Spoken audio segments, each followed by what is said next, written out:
Isang self-confessed Chinese spy ang nagparatang kay dismissed Mayor Alice Guo na espiya rin ito ng China base sa dokumentaryo pinalabas sa pagdinig ng House Quadcom kagabi. Pero ang alegasyon pinalaga ni Guo. Nakatutok si Jonathan Andal.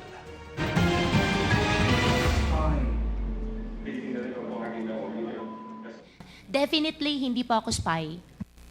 Okay. Relax ka lang. Bakit ka galit?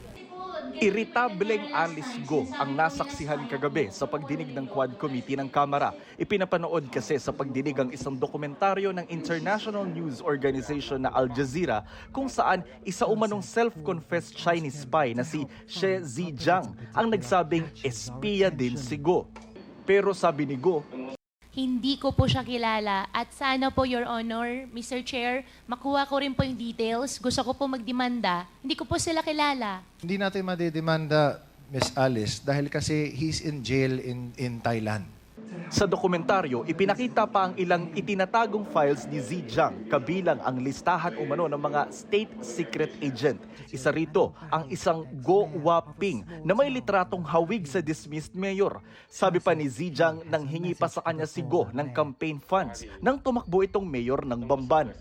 Your Honor, unfair naman po para sa akin. Hindi ko po siya kilala at never po ako humingi ng campaign fund entirely.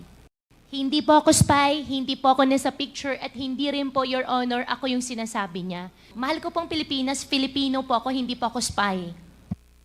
Sa dokumento ni Guo Waping, nakasaad na ang kanyang nanay ay ang Chinese na si Lin Wenyi. Ang kanyang address ay sa Fujian province sa China na nang puntahan ng researcher ng Al Jazeera. Nadiskubre nilang isa palang local office ng Chinese Communist Party. Sabi raw ng mga residente roon, kilala nila si Guo na anak ni Lin Wenyi na umalis sa kanilang lugar noong 2002.